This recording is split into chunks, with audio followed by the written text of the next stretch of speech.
Olá, galerinha do terceiro ano do ensino médio, tudo bem com vocês? Gente, vamos lá. Estamos a um passo, né? Todos nós estamos a um passo de chegar na época dos vestibulares. Um dos principais vestibulares que temos no Brasil é o Enem. E hoje eu quero trazer para vocês algumas dicas, algumas informações para que vocês se deem melhor nos exercícios de física do Enem. Estou falando especificamente da física, que é a minha área de conhecimento agora, né? O que eu dou aula para vocês. Mas são algumas dicas que são válidas, inclusive, para outras áreas do conhecimento. Então vamos lá. Eu cheguei no Enem, estou fazendo uma questão. Todas as questões, elas vêm com um texto de contextualização e uma pergunta.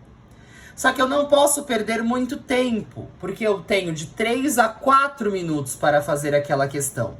Então eu preciso me organizar mentalmente para conseguir resolver.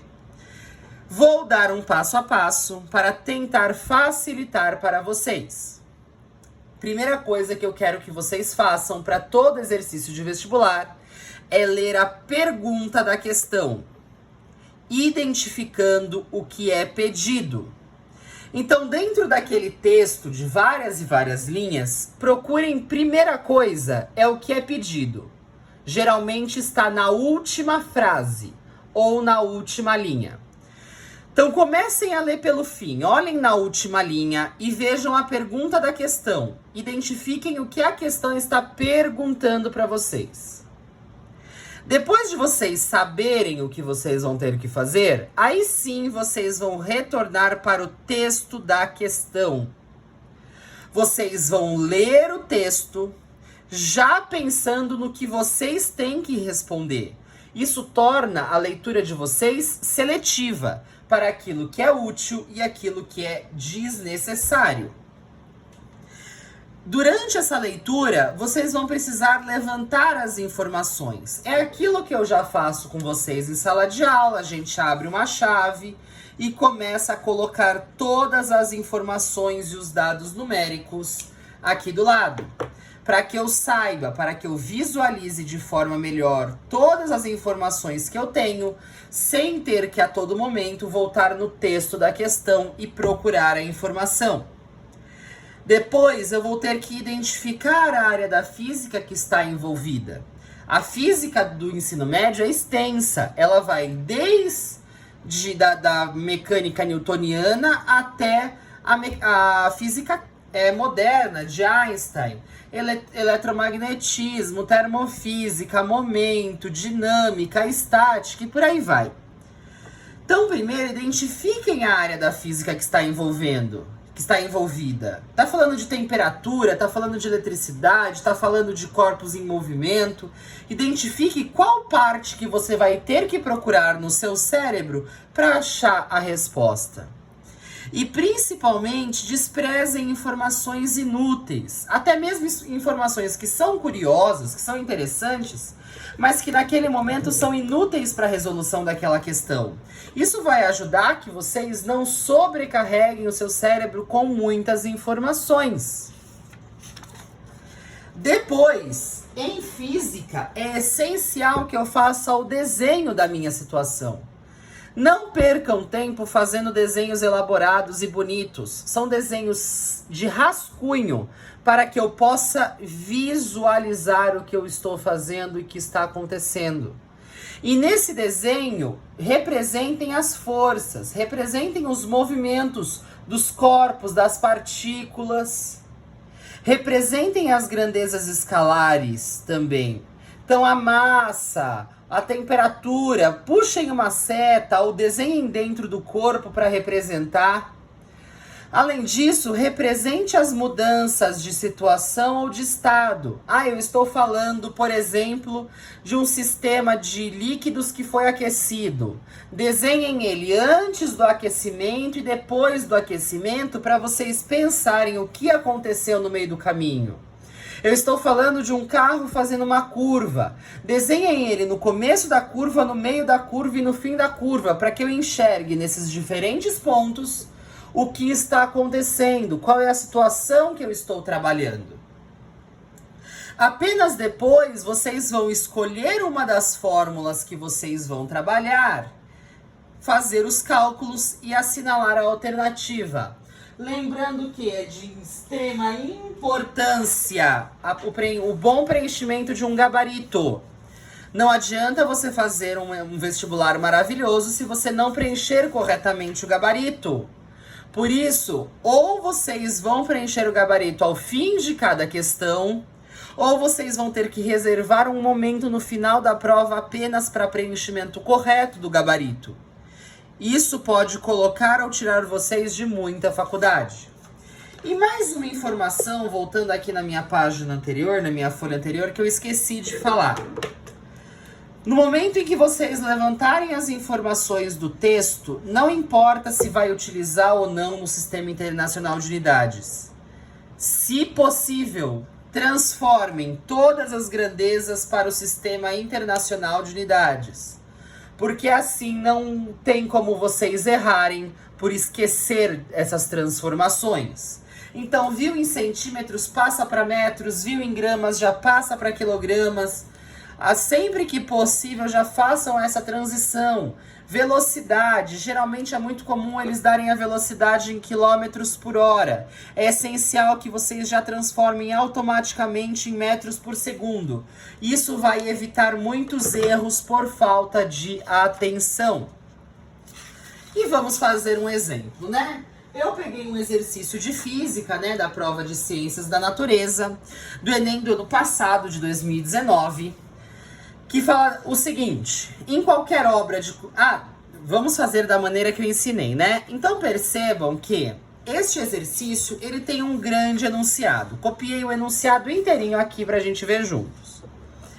E percebam que muita informação aqui eu vou desprezar. Então a primeira coisa que eu vou fazer, eu vou na última frase e ver o que ele está me perguntando. O que ele está me perguntando? A força impulsiva. Então eu sei que eu vou ter que procurar coisas no texto que tenham relação com força e com impulso. Isso já me ajuda a identificar de que área da física eu estou falando. Eu sei que eu estou falando de mecânica clássica, eu sei que eu estou falando de estudo de forças, de quantidade de movimento e de impulso. Então ele quer a força impulsiva gerada por este impacto, equivalente ao peso de quantos tijolos. Então, por aí eu já sei o que ele está pedindo e eu vou saber selecionar as informações que o exercício me traz. Agora eu venho no texto. Em qualquer obra da construção civil é fundamental a utilização de equipamentos de proteção individual como capacetes. Até aqui tudo foi inútil. Nada me ajudou. Por exemplo, começou a melhorar. A queda livre, isso já é importante. Se eu estou falando de queda livre, eu preciso lembrar o que é o movimento de queda livre. É a queda livre de um tijolo que tem massa 2,5 quilogramas. No Enem vocês não podem usar caneta colorida, mas peguem o próprio lápis ou caneta de vocês e circulem. De uma altura de 5 metros, estou levantando os dados essenciais, cujo impacto com um capacete tem duração de meio segundo. Resulta em uma força impulsiva, o resto é inútil. Suponha que a aceleração da gravidade é 10 e que o efeito da resistência do ar seja desprezível. Aí veio a pergunta. Então vamos lá, vamos levantar todas essas informações. Então, primeira coisa, eu tenho um tijolo de massa 2,5 quilogramas, uma altura de 5 metros, um tempo de meio segundo, a gravidade de 10 metros por segundo ao quadrado e resistência do ar desprezível. Levantei as informações. Eu já não preciso ficar voltando no texto. O que eu vou fazer? Vou conferir para ver se estão no Sistema Internacional de Unidades. Massa em quilos, altura em metros, tempo em segundos, gravidade metros por segundo ao quadrado. Estão, beleza. Um problema a menos. Com essas informações, eu já posso começar a pensar o que eu tenho nesta área do conhecimento que pode me ajudar. Eu tenho, por exemplo, que no movimento de queda livre é um movimento uniformemente variado, aonde eu tenho todas as fórmulas de movimento uniformemente variado.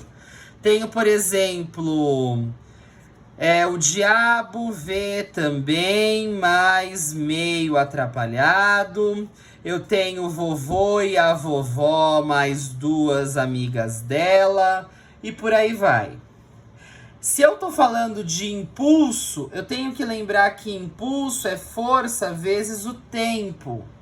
Mas eu também preciso lembrar que impulso é a variação de quantidade de movimento. Se eu tô falando de quantidade de movimento é a massa vezes a velocidade. A força, eu tenho a segunda lei de Newton, que força é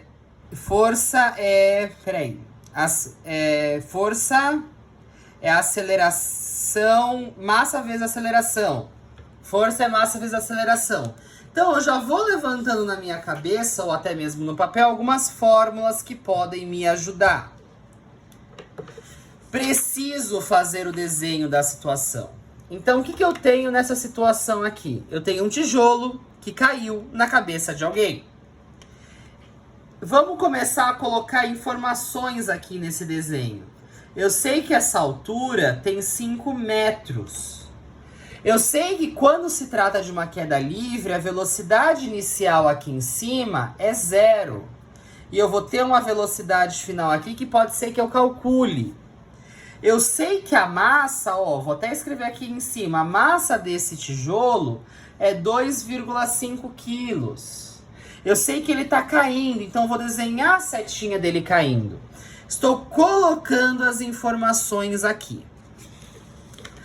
E eu tenho que selecionar as fórmulas que eu vou usar. Então vamos lá. Vou usar as duas fórmulas de impulso e vou usar a fórmula de velocidade. Vovó, mais duas amigas dela. A velocidade final eu quero descobrir. A velocidade inicial é 0, então eu posso tirar da fórmula. 2 vezes a aceleração, que é a gravidade, que é 10, vezes a distância, que é 5. Então eu sei que essa velocidade final vai ser 2 vezes 10, aqui vai dar 10 vezes 5, 50, vezes 2, dá 100 metros, dá 100. Aplicando a raiz, essa velocidade final é a raiz de 100, então ela é 10 metros por segundo. Então, com esta fórmula, eu já consegui calcular aqui a velocidade final desse meu tijolo. Vamos pensar então que o impulso é a variação de quantidade de movimento. Ou seja, o impulso é a quantidade de movimento final menos a inicial. Se eu sei que no começo a velocidade é 0 e quantidade de movimento é massa vezes velocidade, então eu já sei que a quantidade de movimento inicial é 0. Então meu impulso vai ser igual à quantidade de movimento final, que é a massa vezes a velocidade final. Então esse meu impulso vai ser 2,5 vezes 10, que é a velocidade final, que dá 25. Não preciso nem colocar a unidade de medida para não me confundir aqui. Vamos para outra fórmula. Vou fazer até em outra folha para não ficar confuso. Impulso é força vezes o tempo. Gente, a força que eu precisava descobrir. Impulso é 25, tempo é meio, passou dividindo, 25 dividido por meio é 50 newtons. Então eu sei que a força com que esse tijolo vai atingir a cabeça dessa pobre criatura é de 50 newtons. Aí ele tá pedindo no exercício uma comparação entre o peso de um tijolo e a força resultante. O peso de um tijolo é massa vezes gravidade, que é 2,5 vezes 10, então o peso desse tijolo é de 25 newtons. Se o peso é 25 newtons, ele está fazendo uma força de 50 newtons, então eu sei que essa força é igual a 2 vezes o peso. Então essa força é a força de 2 tijolos. Aí eu vou lá nas minhas alternativas, vejo qual tem 2 e faço um X. Este é o processo onde facilita a resolução. Levanta as fórmulas, faz o desenho, põe as informações no desenho, levanta as informações, não perde tempo lendo o texto várias vezes e a gente chega na resolução. Algumas informações finais, gente. Primeiro, tempo, 3 a 4 minutos por questão. Coloquem o cronômetro, vejam se estão dentro. Se não estão, façam um esforço para tentar entrar nesse tempo. Segunda coisa, tenham foco. Cuidado com distrações. Quando vocês treinarem fazer esse tipo de exercício, excluam qualquer tipo de distração. Deixem o celular em outro cômodo. Não liguem computador, não liguem TV. Tranquem a porta do quarto para não conversar com ninguém enquanto vocês estão treinando. Preparo emocional. Saibam que o emocional psicológico pode ser o maior inimigo. Então, fiquem calmos. O estudo é essencial e ainda mais essencial é o treino. Quando vocês treinarem bastante, todos esses outros estarão sendo contemplados, inclusive o preparo emocional. Porque quando eu faço aquilo várias vezes, aquilo se torna cotidiano e eu não vou ficar tão nervoso. Treinem sempre, peguem provas e façam. Coloquem o tempo para fazer e resolvam. Gente, como treino, já que estamos falando de treino, eu quero que vocês resolvam os exercícios de hidrostática e hidrodinâmica que tem no Todo Enem. Como o meu livro é diferente do de vocês, vem aí as páginas certas. As páginas certas. Tem lá os títulos, hidrostática e hidrodinâmica. Acho que são 7 ou 9 exercícios. Resolvam todos e na próxima aula corrigiremos juntos. Coloquem o cronômetro para cada exercício entre 3 e 4 minutos para ver se tá dentro, tá? Vou querer saber como vocês estão nessa área. Crianças, um grande beijo no coração. Por hoje é só. Bons estudos e tchau, tchau.